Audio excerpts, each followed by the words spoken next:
What to talk about is a work in progress. And let me give you a little background. I was teaching a class online in the summer of 2013, and I thought it would be nice, rather than have the students just read the book and figure it out, that I made some video lectures. So I took my laptop in front of my desktop and took a shish kebab skewer and pointed to stuff and talked about it. At the end of the semester, there were 18 students in the class online. The video lecture I'm talking about had 9 views. So I said, gee, half of the students watched it. I looked at the logs. 3 students watched it 3 times each, and that was it. And it took a long time to make these lectures. So I said, this is terrible. Who wants to do this? So I threw it up on YouTube. Said, let the world have at it.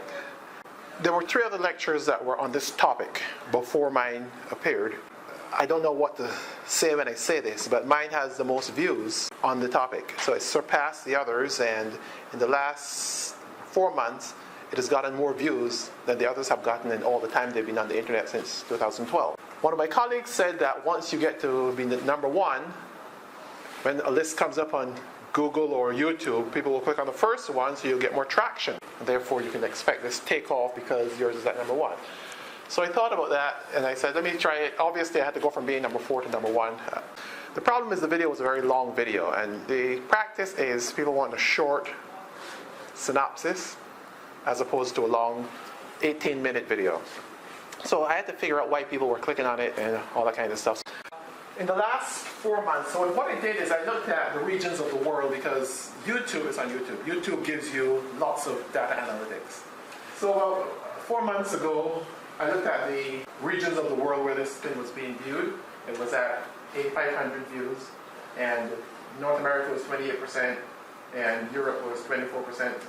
So those 2 regions that I call those the developed regions, that's 52%. More than half of the views were from the developed countries. Obviously, there are other developed countries there.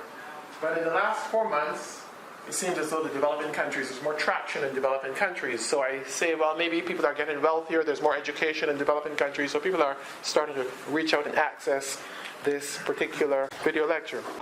What I see here is that perhaps what is happening is that either there's an income effect or a wealth effect, or the way Google disseminates information, it somehow, once it gets more traction in developing countries, then maybe it'll take off there. But India is the country where this is now most viewed. But here's what the pattern of viewing looks like.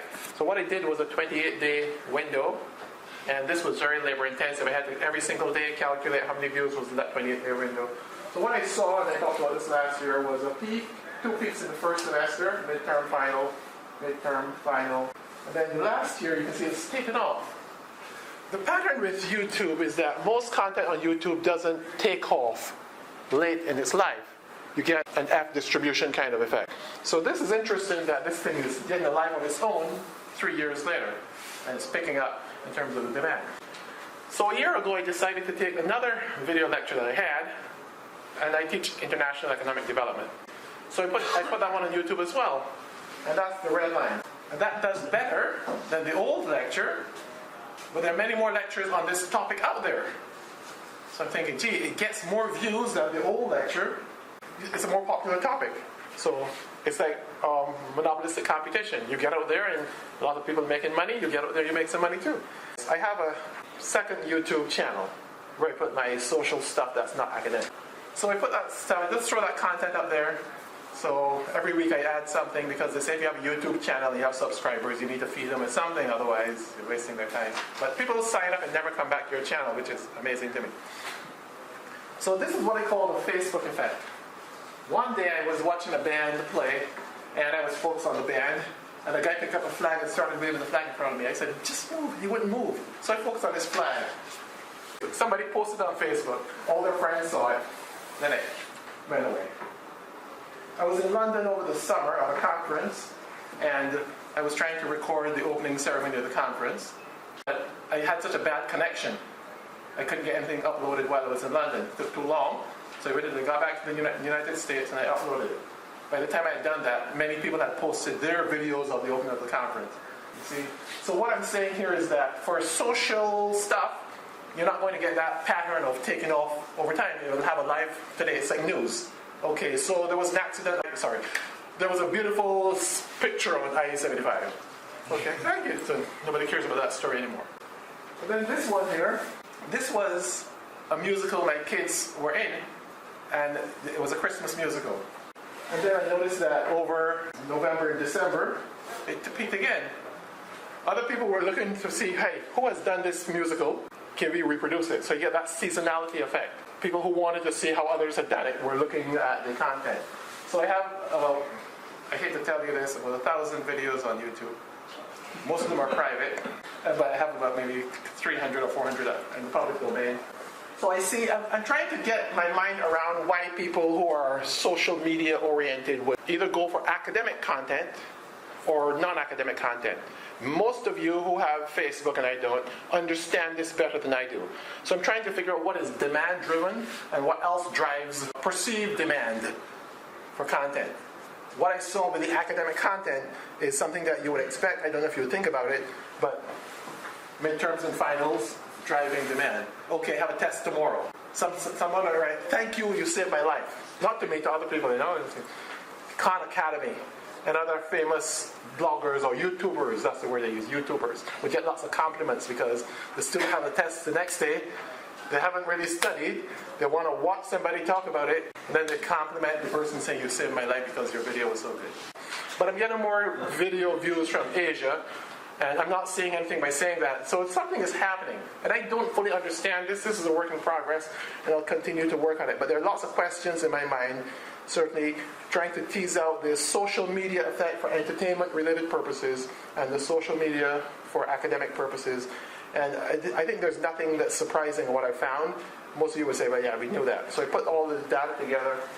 Again, the red and the blue are the academic ones for just 12 months, so starting March 1st last year to March 1st this and then just a combined picture of what's going on there. So what I also did is I broke out the data for the first one by regions of the world. So the blue line was Europe, the red line was North America, the purple line was Asia. See if there are any patterns. And I didn't find much of anything, except what I noticed is that if people are using it to study, in Europe, they click on it, then will not spike. May, June, because in many British universities, they have a year-long course, one exam. So they don't care about it, and then they, it's desperation time, and they go on. Last year, the same thing came back. So it tells me that I can learn something about the world's university systems. This is Asia and North America, Europe and North America. And Asia looks more like North America than it does like Europe. So that's where that's going. I have the data broken up by country, by day of the week for academic content. Certainly the weekend, nobody's looked at academic content, but earlier in the week, when you would like to have a test, you'll see some of that. And then for good measure, to pretend that's economics, I ran some regression. And I said, there's this increasing trend in Asia. I wonder if it's related to anything. I showed you the patterns, chart-wise. So I decided to regress the views in Asia against the views in North America. Then I threw in Europe. So on that last equation, there's no statistical significance in p-value. But the largest and most significant thing here is this trend. There's this upward trend, which could be an income effect, a discovery effect. I'm not exactly sure how to explain it. But the video is taken off in Asia. It's kind of stabilized in North America and Europe in terms of the pattern. But in Asia, it's taken off because there's a discovery effect, I guess. And it's pretty interesting. But I guess in conclusion, so I looked at two different genres, maybe more than two, but I looked at academic and non-academic content. YouTube gives me access to my data, all of the analytics for my videos. Every YouTube video you can see on a daily, in real time. When someone clicks on it, you can see they're clicking on it. So on Sunday night, I posted something, and it just took off. I'm like, man, somebody put it on Facebook. And this person had lots of Facebook friends. So it took off and it went viral around the world. I'm thinking, it's the first time anything I've ever put up has gone viral. But it was something that obviously her friends wanted to see. So what determines the success of a YouTube video by genre? I think traction. If it gets enough traction, it'll take off. Certainly if you have social media, other social media involved, it'll take off. And that's not really demand, because I'm thinking that you will click on something on your friend's page because you like your friend. You might not really be interested in it, unless it's a cat. One of the things I'll say, if you have a YouTube channel and you have a lot of views, spend some time looking at the data patterns just to see, it might excite you to discover something. I'm trying to discover what can be done.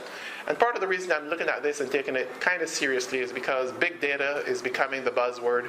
And if you know how to analyze big data, you can be a guru of some sort. So I'm trying to see what the data that are available can actually say, things that we know, things we don't know. So one of the things I checked last time was how people actually search for content. Most of my content that's not the social side, the academic side, people actually type in a search term. And YouTube will tell me the exact words people typed in. So I have this long list of hundreds of different titles. I know the arrangement of words that they're putting in there to get their content known. So I changed the title on my most popular video based on what I saw was what people were searching for. That partly explains why it took off. I chose better words. I sold it, I advertised it better, and it got more traction. So maybe it says that you need to be careful how you make the video. You need to be careful what you call the video.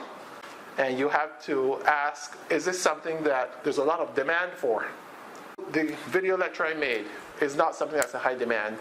Economic development is probably the least popular course among economics courses. Textbooks cycle very infrequently. So I guess I'm saying that if you decide that you want to make money using social media, you probably explain this to me better too. Make sure that you're selling something for which there's demand. And I will know not to make any more video lectures for economic development because the market is very small. There's a satisfaction from seeing that your content is out there and it's getting viewed a lot. Even if it's social media related, like that viral video I had on Sunday, I was very pleased to see that. So I'm getting to my takeaway here. I think I've already said it. We're going to produce a video lecture, choose a topic that is likely to be in greater demand. Why produce a product for which there's hardly any demand? Do your homework. I do not have a lot of subscribers, and everybody else who had a video lecture on the topic I had the video lecture on had thousands of subscribers. I had 20. So I was surprised that not having any subscribers, the video still did well. Which says that if you subscribe to a channel, you probably will not be viewing with the content they have. So I asked one friend of mine, why do you subscribe? He said, well, you put up something I liked once and I subscribed. But he never comes back to see what's going on. So a lot of the subscriber effect doesn't turn into anything. On Facebook it does, they're friends, but on YouTube it doesn't seem to matter a whole lot. I'll take any questions you have. Thank you.